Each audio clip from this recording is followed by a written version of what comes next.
మాజీ మంత్రి మల్లారెడ్డి జీహెచ్ఎంసీ కార్యాలయం వద్ద వార్డుల డీలిమిటేషన్ ప్రక్రియపై తీవ్ర అభ్యంతరం వ్యక్తం చేశారు. డీలిమిటేషన్ను ఇష్టానుసారంగా చేశారని ఆరోపించారు. ఒకవైపు ప్రభుత్వం కోట్ల రూపాయల డెవలప్మెంట్ గురించి మాట్లాడుతుంటే మరోవైపు తమ ప్రాంతంలో డంపింగ్ యార్డు కారణంగా ప్రజలు తీవ్ర సమస్యలు ఎదుర్కొంటున్నారని ఆవేదన చెందారు. గత 2 ఏళ్లుగా ఈ సమస్యను పరిష్కరించడంలో కాంగ్రెస్ ప్రభుత్వం విఫలమైందని విమర్శించారు.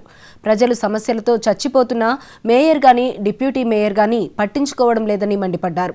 తాను ఎమ్మెల్యేగా ఉన్నందుకు బాధపడుతున్నానన్నది ప్రజల కోసం రాజీనామా చేయాలనిపిస్తుందంటున్న మల్లారెడ్డితో మా ప్రతినిధి Ram Naresh face to face.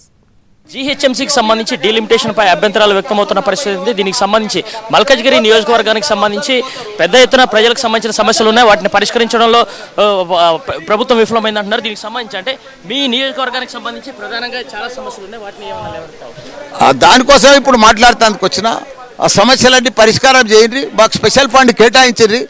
మాది స్పెషల్ కేటగిరీ కింద డిక్లేర్ చేయండి. మా జవహర్ నగర్ను, ఈ గట్కేసర్ను, కీసరను మా స్పెషల్ స్టేటస్లో ఇవ్వండి. మాకు మున్సిపాలిటీలన్నింటిని కూడా జీహెచ్ఎంసీలో విలీనం చేశారు. గతంలో ఉన్న అధికారాలన్నీ తగ్గించేసి కేవలం 16 వార్డులు చేశారు. దీని ఏ విధంగా చూస్తారు? 16 వార్డులు చెయ్యిరా, నువ్వు ఎన్ని చేస్తావో చెయ్యి, మాకు అభ్యంతరం లేదు. కానీ నువ్వు ప్రజలు చచ్చిపోతున్నారు కదా. అలా 2 ఏళ్ళ కాంగ్రెస్ వచ్చింది సార్, రూపాయి ఇయ్యలేదు జవహర్ నగర్కు. ప్రజలంతా రోగాల బారిన పడుతున్నారు. ఎంత ఇబ్బంది అనిపిస్తుంది, చచ్చిపోతున్నారు ప్రజలంతా. మీరేమన్నా దీని మీద గట్టిగా ప్రయత్నించారు? అదే డబ్బులు పెట్టమంటున్నాం, స్పెషల్ కేటగిరీ కింద డిక్లేర్ చేయమంటున్నాం. ఈ 150 వాళ్ళ చెత్త అంతా అడిగే వస్తుంది. ఆల్రెడీ చెత్త తరలించాలని చెప్పేసి చెప్పారు కదా. పోయి చూసినా పోవాడ మనుషులు చచ్చిపోతున్నారు అంటే తరలిచ్చిన నువ్వు చెప్తావు. నువ్వు ఒక్కరు పోయి చూస్తలేరు. మేయర్, డిప్యూటీ మేయర్, కమిషనర్ ఎవ్వరు కూడా మరి చూస్తలేరు. ఆడ ఇప్పటివరకు దాదాపు 5 ఏళ్ళు గడిచింది కదా, ఇప్పటివరకు ఎవరు రాలేదంటారు? 5 ఏళ్ళు కాదు, 2 ఏళ్ళ సంది రాలేదు. అంతకుముందు నేనే కదా మినిస్టరు, మస్తు చేసిన దాన్ని.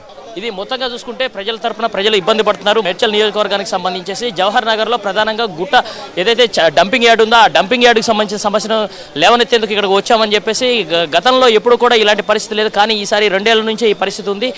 నియోజకవర్గ డివిజన్లు బైఫర్గేషన్లో కూడా కొంత ఇబ్బందికరమైన పరిస్థితి ఉంది. గతంలో ఉన్న మున్సిపాలిటీలన్నింటిని కూడా కేవలం 16 వార్డులు చేశారు. దీనిపై అభ్యంతరం వ్యక్తం చేస్తామని మల్లారెడ్డి చెప్తున్న పరిస్థితి ఉంది. కెమెరామెన్ శ్రీకాంత్తో రామ్ నరేష్, మహాన్యూస్, జీహెచ్ఎంసీ.